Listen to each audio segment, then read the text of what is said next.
bwose nabuhariye wowe, kuko ni wowe shingiro yo kubaho.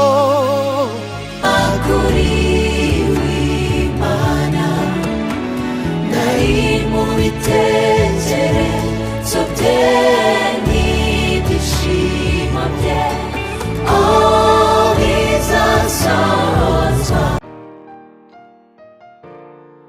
Umuhanzi Bosco Nshuti uzwi ku izina rikomeye mu ndirimbo zo kuramya no guhimbaza Imana, yasohoye indi ndirimbo nshya yise Ndishimye. Yayikoranye ubutumwa buri mu Bafilipi igice cya 4 umurongo wa 4 bugira buti: wishimire mu mwami iteka hose. Nongeye kubivuga nti nishimye. Iyi ndirimbo yagiye hanze kuri uyu wa kabiri tariki 13 z'ukwa Gicurasi 2025.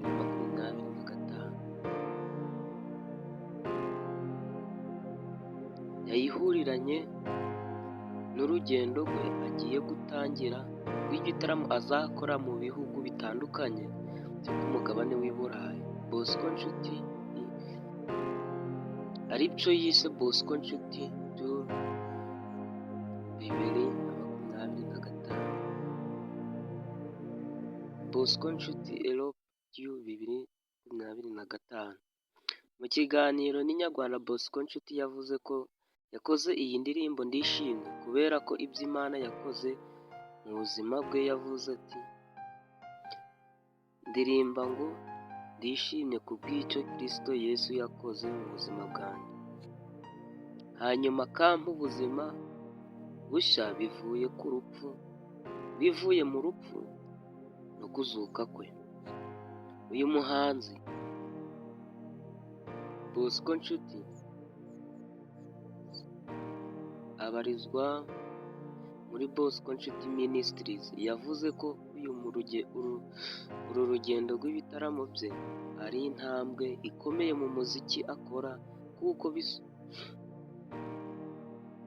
binasobanuye kwaguka kuri njye mu murimo wo kuramya Imana. Yongeyeho ko azasangira n'abazitabira ibitaramo bye ubutumwa Imana yamushizemo,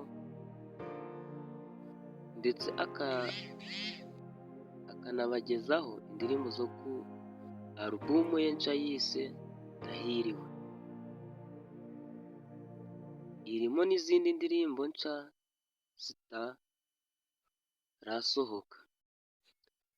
Gahunda y'ibitaramo bye igaragaza ko azataramira mu Bufaransa tariki ya 17 kugeza 18 Gicurasi 2025, agakomereza Norway tariki ya 24 kugeza 25 Gicurasi 2025, yambuka muri Poland azabataramira tariki ya 22 Kamena.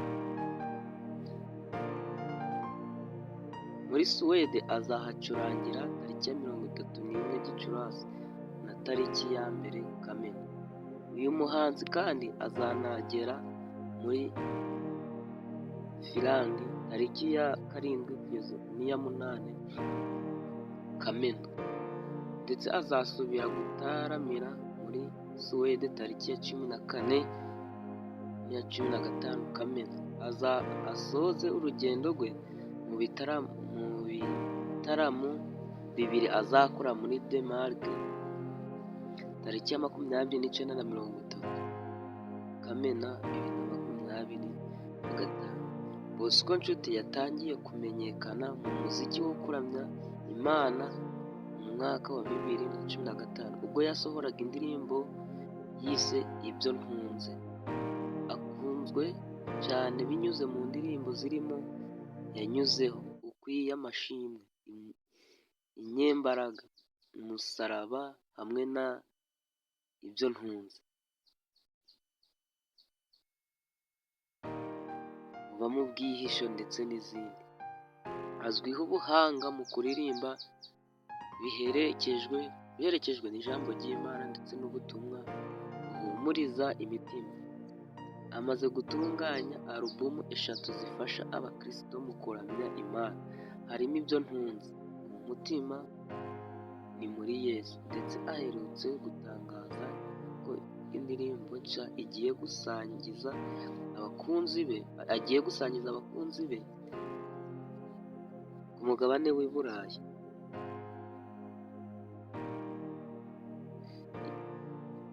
Izo ndirimbo zinagaragara kuri alubumu ye ya 4 yise Ndahiriwe.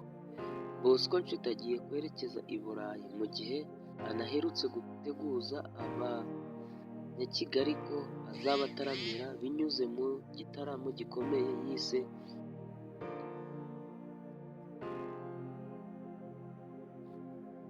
Unconditional Love Live Concert Season 2.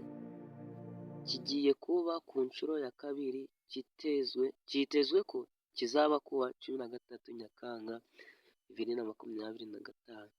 Ni igitaramo cyihariye kuko gihebuje, ndetse nanone no kwizihiza isabukuru y'imyaka 10 amaze mu muziki, kuko indirimbo ye ya mbere yagiye hanze mu 2015. Yaherukaga gukora igitaramo nk'iki kuwa 30 Ukwakira 2022 muri Camp Kigali. Ngayo ngubu. Nyabona kora subscribe niba ukunda uyu muhanzi.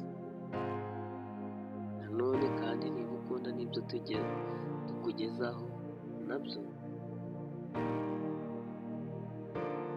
wakora na like, ubundi ukaba utejeje umurimo w'Imana imbere. Ndagushimira ngo twabanye, tuzahure muri video